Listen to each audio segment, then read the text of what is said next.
नमस्कार दोस्तों, मैं दीपक शुक्ला आपका स्वागत करता हूं आपके अपने YouTube चैनल सरकारी अपडेट्स पर।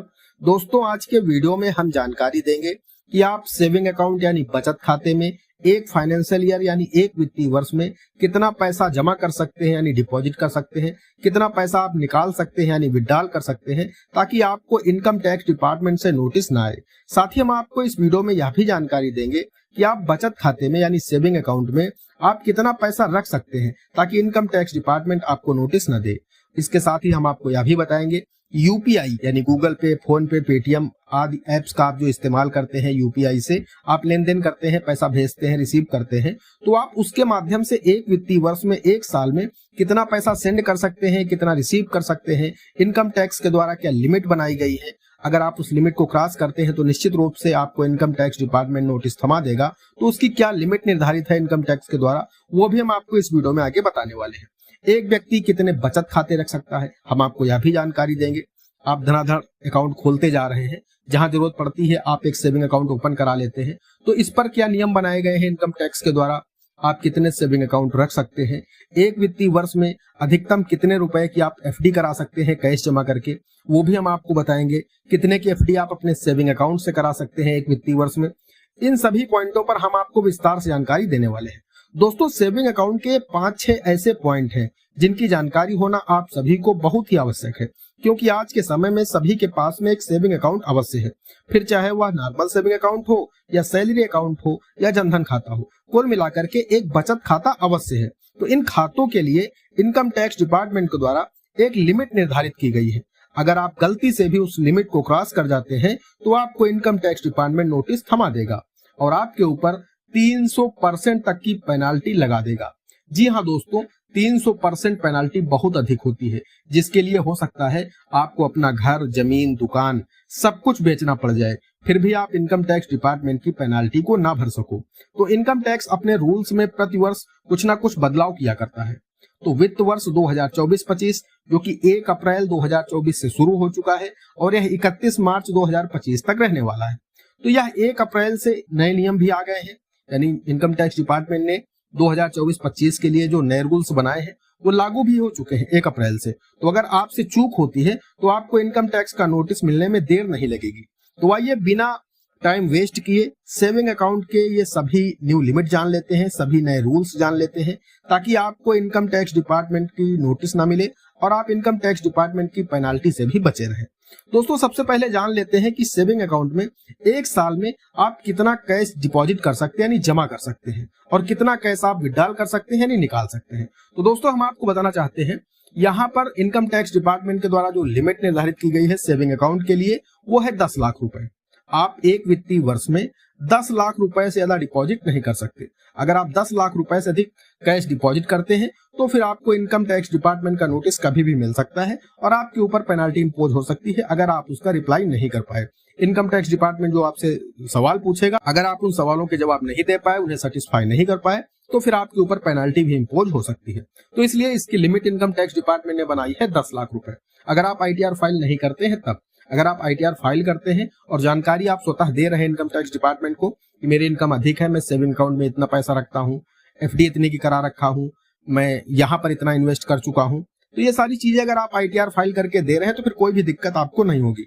लेकिन अगर आप आईटीआर फाइल नहीं करते हैं और 10 लाख रुपए से ज्यादा आप अपने सेविंग अकाउंट में कैश डिपॉजिट कर देते हैं, मैं कैश की बात कर रहा हूँ यहाँ पर, मैं ऑनलाइन मोड की बात नहीं कर रहा हूँ, मैं सिर्फ और सिर्फ कैश की बात कर रहा हूँ। और ये लिमिट सभी सेविंग अकाउंट को जोड़ करके देखी जाती है, ये सभी सेविंग अकाउंट को जोड़ करके बनाई गई है। तो आपके जितने भी सेविंग अकाउंट हैं, उन सभी सेविंग अकाउंट में आप अधिकतम 10 लाख रुपए ही एक वित्तीय वर्ष में डिपॉजिट कर सकते हैं। अगर उससे ज्यादा आप डिपॉजिट करते हैं तो फिर आपको इनकम टैक्स का नोटिस मिल सकता है। तो ऐसा नहीं है कि आप किसी एक सेविंग अकाउंट में 5 लाख डाल देंगे, किसी में 2 लाख डाल देंगे, किसी में 3 लाख डाल देंगे, किसी में 2 लाख डाल देंगे तो आप पकड़े नहीं जाएंगे। आप सोचेंगे कि मैंने तो 10 लाख रुपए की लिमिट क्रॉस नहीं की है। ऐसा नहीं है। आपके अगर 10 सेविंग अकाउंट हैं तो उसके लिए भी लिमिट जो है वो 10 लाख रुपए ही निर्धारित है। आपका एक सेविंग अकाउंट है तो आपके लिए 10 लाख रुपए की लिमिट निर्धारित है। यानी कहने का तात्पर्य यह है कि आप अगर चाहें कि हम चोरी से इस खाते में जमा कर लें, उस खाते में जमा कर लें, तब भी आप पकड़े जाएंगे। सारा सिस्टम जो है वो सेंट्रलाइज्ड है। आधार पैन से जुड़ा है, पैन मोबाइल से जुड़ा है, मोबाइल आधार से जुड़ा है। तो कुल मिलाकर के आपका कुछ ना कुछ तो अवश्य लिंक होगा उस खाते में। नहीं पैन लगा होगा तो आधार लगा होगा, आधार नहीं लगा होगा तो मोबाइल नंबर लिंक होगा। तो इसलिए आप बचेंगे नहीं। तो ये गलती आप ना करें। एक फाइनेंशियल ईयर के लिए इनकम टैक्स डिपार्टमेंट ने आपके लिए जो लिमिट निर्धारित की है वो 10 लाख रुपए है। इससे ज्यादा आप डिपॉजिट करेंगे कैश तो फिर आपको नोटिस भी मिलेगा और आपके ऊपर पेनाल्टी भी इम्पोज हो सकती है। तो इसलिए इस चीज का आपको विशेष ध्यान रखना है। लिमिट को आपको ब्रीच नहीं करना है, लिमिट को क्रॉस नहीं करना है। बात करें अगर हम विड्रॉल की निकासी की तो इसकी भी लिमिट इनकम टैक्स डिपार्टमेंट के द्वारा 10 लाख रुपए ही निर्धारित की गई है। अगर आप एक वित्तीय वर्ष में 10 लाख रुपए से ज्यादा कैश विड्रॉल कर लेते हैं अपने सभी बैंक अकाउंटों से तो भी आपको इनकम टैक्स डिपार्टमेंट का नोटिस मिल सकता है। यहाँ पर भी सभी बैंक अकाउंट की लिमिट जोड़ करके 10 लाख रुपए रखी गई है। आपके जितने भी सेविंग अकाउंट है उन सभी से आप अधिकतम 10 लाख रुपए ही निकाल सकते हैं एक वित्तीय वर्ष के अंदर। आपका खाता एक पीएनबी में है तो ऐसा आप नहीं कर सकते कि मैंने पीएनबी से 8 लाख निकाल लिए, मेरा एक खाता एसबीआई में है मैंने उससे 3 निकाल लिए, तो इनकम टैक्स डिपार्टमेंट नहीं पकड़ पाएगा क्योंकि ये लिमिट हो जा रही 8 3 11 लाख रुपए। ऐसे में आपको नोटिस मिल जाएगा। तो आपके जितने भी सेविंग अकाउंट है सभी से जोड़ करके आप अधिकतम 10 लाख रुपए ही एक वित्तीय वर्ष में कैश विड्रॉल कर सकते हैं। इससे ज्यादा अगर आप करते हैं तो फिर आपको नोटिस भी मिलेगा और आपके ऊपर पेनाल्टी भी इम्पोज होगी। आपसे पूछा जाएगा ये पैसा आपने निकाला कहाँ ले गए, क्या किया आपने, किसे दिया, ये बहुत सारी चीजें होती हैं जो आपसे पूछेंगे। फिर अगर आप उनका रिप्लाई नहीं कर पाए, आप उन्हें सही से सोर्स नहीं बता पाए लेने का या देने का, तो फिर आपके ऊपर पेनाल्टी इम्पोज होगी। तो कुल मिलाकर के इन चीजों को आपको विशेष ध्यान रखना है कि जो लिमिट आपके लिए निर्धारित की गई है उस लिमिट को आपको क्रॉस नहीं करना है। अब हम बात कर लेते हैं कि यूपीआई के माध्यम से आप कितना सेंड कर सकते हैं, कितना रिसीव कर सकते हैं। तो दोस्तों हम आपको बताना चाहते हैं इसके लिए इनकम टैक्स डिपार्टमेंट के द्वारा कोई भी लिमिट निर्धारित नहीं की गई है। इनकम टैक्स के द्वारा कहीं भी ये नहीं बताया गया है कि आप यूपीआई से कितना पैसा ले सकते हैं या कितना पैसा एक साल में दे सकते हैं। लेकिन दोस्तों हम आपको अपनी तरफ से बताना चाहते हैं अगर आप 10 लाख रुपए से ज्यादा एक वित्तीय वर्ष में सेंड कर देते हैं यूपीआई से या फिर रिसीव कर लेते हैं, उस दशा में आपको इनकम टैक्स डिपार्टमेंट का नोटिस मिल सकता है। क्योंकि आप सभी को पता होना चाहिए कि अगर आपके खाते में 20 लाख रुपए का टर्नओवर हो जाता है तो जीएसटी डिपार्टमेंट आपको नोटिस दे देता है। यानी अगर आपके खाते का टर्नओवर 20 लाख रुपए हो चुका है एक वित्तीय वर्ष में तो आपको जीएसटी डिपार्टमेंट का नोटिस कभी भी मिल सकता है। तो इसलिए आपको यहाँ पर भी ध्यान रखना है कि 20 लाख रुपए से ज्यादा आपके खाते का टर्नओवर एक फाइनेंशियल ईयर में नहीं होना चाहिए।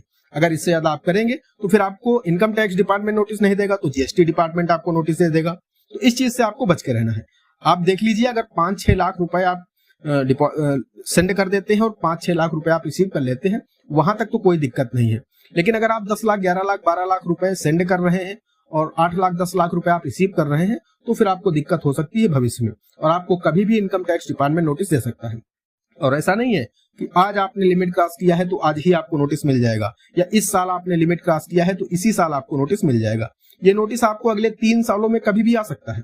जी हाँ, आपसे पूछा जा सकता है, आज आपको नोटिस दिया जा सकता है और आपसे पूछा जा सकता है कि 2022 में या फिर 2021 में आपने ट्रांजेक्शन किए थे, इसका आप सोर्स बताइए, तो फिर आपके लिए दिक्कत हो जाएगी। तो इसलिए जो भी ट्रांजेक्शन आप कर रहे हैं उनका कहीं ना कहीं आप डायरी बना के रखिए, मेंटेन करिए उन्हें कि कहाँ पे आप कितना पैसा, जो बड़े ट्रांजेक्शन करते हैं उन्हें आप कहाँ पर खर्च किए हैं वो आप डिटेल बना करके रखिए ताकि अगर भविष्य में कोई दिक्कत होती है तो फिर दोस्तों आप उसका जवाब दे पाए। अगर आप आईटीआर फाइल नहीं करते हैं तो, और अगर आप आईटीआर फाइल कर रहे हैं, जानकारी दे रहे हैं तो फिर कोई भी दिक्कत नहीं है। अब हम बात कर लेते हैं कि एक फाइनेंशियल ईयर में आप कितने रुपए की एफडी करा सकते हैं।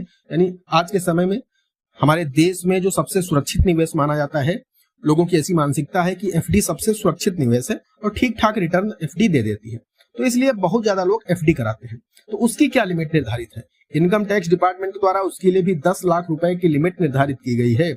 अगर आप एक वित्तीय वर्ष में कैश डिपॉजिट करके 10 लाख रुपए से अधिक की एफडी कराते हैं तो भी आपको इनकम टैक्स डिपार्टमेंट नोटिस दे सकता है और आपके ऊपर पेनाल्टी इंपोज कर सकता है। ये पैसा आप कहां से लाए? टैक्स आप भर नहीं रहे हैं, आप आईटीआर फाइल नहीं कर रहे हैं और ये धड़ाधड़ आप 10 लाख 15 लाख 12 लाख रुपए की एफडी किए जा रहे हैं एक फाइनेंशियल ईयर में, तो पैसा आपके पास आ कहां से रहा है? आप सोर्स ऑफ इनकम बताइए अपना कि कहां से लाए पैसा। और अगर आपका ये सोर्स ऑफ इनकम आपका इनकम है तो फिर आप टैक्स पे करिए, टैक्स की चोरी क्यों कर रहे हैं? तो फिर वहां पर आपके ऊपर पेनाल्टी इंपोज कर दी जाएगी। तो इस चीज से आपको बच के रहना है।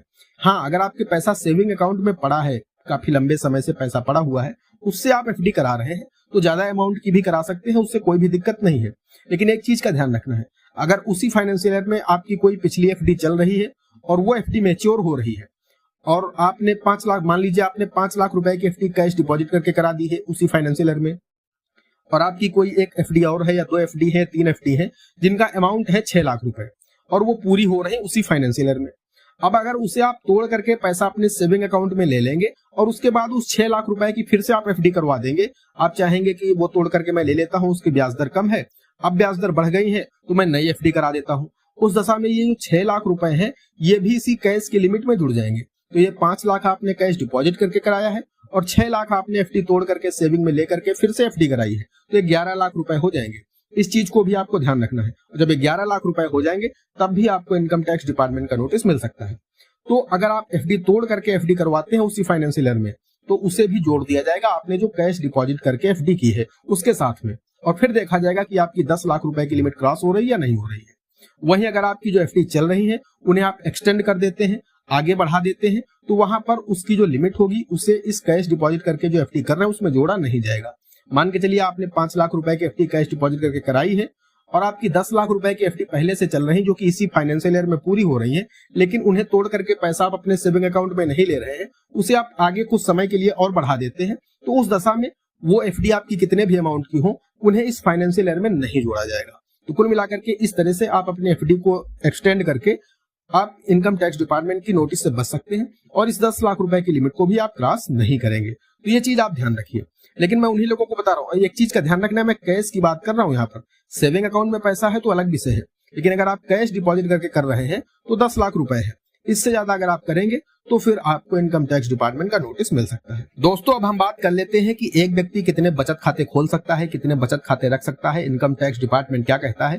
तो दोस्तों हम आपको बताना चाहते हैं, इनकम टैक्स डिपार्टमेंट, आरबीआई या वित्त मंत्रालय के द्वारा ऐसी कोई भी गाइडलाइन नहीं है कि एक व्यक्ति कितने सेविंग अकाउंट रख सकता है। आपका जितने सेविंग अकाउंट से काम चले आप उतने सेविंग अकाउंट रख सकते हैं। बस यहाँ पर आपको ये ध्यान देना होगा कि जितने ज्यादा आप सेविंग अकाउंट रखेंगे उतना ज्यादा आपको मैनेज करना होगा, उतने ज्यादा आपको चार्जेस देने होंगे, फिर चाहे वो एसएमएस चार्जेस हो या फिर आपके एटीएम चार्जेस हो या अन्य चार्जेस हो। और अगर आपका कोई अकाउंट डॉर्मेंट पड़ा रहेगा लंबे समय तक तो आपकी वो सिविल को भी प्रभावित करता है। तो इस चीज का आपको ध्यान रखना है कि आपके खाते डॉर्मेंट ना पड़े हो, किसी फ्रॉड में यूज हो जाते हैं। बहुत सारे लोगों को मैंने देखा है कि बहुत लंबे समय से उनका कोई सेविंग अकाउंट डॉर्मेंट पड़ा था और उसको किसी स्कैमर्स के हाथ लग गया तो वो फ्रॉड का शिकार हो गया अकाउंट, तो फिर बैंक वहां पर आपको पकड़ेगा या पुलिस डिपार्टमेंट आपको पकड़ेगा कि खाता आपका है, ये किसी फ्रॉड में या ठगी में इसका यूज किया गया है। तो इस चीज को आपको ध्यान रखना है। बाकी आपका जितने सेविंग अकाउंट से काम चले आप उतने सेविंग अकाउंट खुलवा सकते हैं, इस पर कोई भी लिमिट नहीं बनाई गई है। अब हम बात कर लेते हैं कि आप अपने सेविंग अकाउंट में कितना पैसा रख सकते हैं ताकि इनकम टैक्स डिपार्टमेंट को कोई भी दिक्कत ना हो, इनकम टैक्स डिपार्टमेंट आपको नोटिस ना दे। तो दोस्तों हम आपको बताना चाहते हैं इसके लिए भी कोई लिमिट निर्धारित नहीं है। आपका सेविंग अकाउंट है, आपका पैसा है, जितना मर्जी चाहे आप रख सकते हैं। बस जो लिमिट आपको बताई गई है, ऊपर मैंने आपको बताई है, उन लिमिट को एक वित्तीय वर्ष में आपको क्रॉस नहीं करना है। अब मान लीजिए कोई ऐसा पर्सन है जो 1 लाख रुपए प्रतिवर्ष बचा रहा है और वो पिछले 40 सालों से 1 लाख रुपए प्रतिवर्ष अपने सेविंग अकाउंट में जमा कर रहा है, तो आज उसके सेविंग अकाउंट में 40-50 लाख रुपए हो गए होंगे। तो ऐसे में इनकम टैक्स डिपार्टमेंट को कोई दिक्कत नहीं है। आपका पैसा है 40 लाख रखिए, 60 लाख रखिए, 1 करोड़ रखिए, इनकम टैक्स डिपार्टमेंट को इससे कोई भी दिक्कत नहीं है। दोस्तों आशा करते हैं वीडियो पसंद आया होगा। अगर वीडियो पसंद आया हो तो एक लाइक करना। इसी तरह के और भी वीडियो आगे कंटिन्यू देखने के लिए हमारे इस चैनल को सब्सक्राइब करके बेल आइकन को जरूर प्रेस करके रखें ताकि जैसे हम इस तरह का कोई भी दूसरा वीडियो अपलोड करें तो उसका नोटिफिकेशन आपको सबसे पहले मिले। दोस्तों आज के वीडियो में इतना ही, मिलते हैं अगले वीडियो में किसी अगले इंटरेस्टिंग टॉपिक के साथ। तब तक के लिए जय हिंद, जय भारत।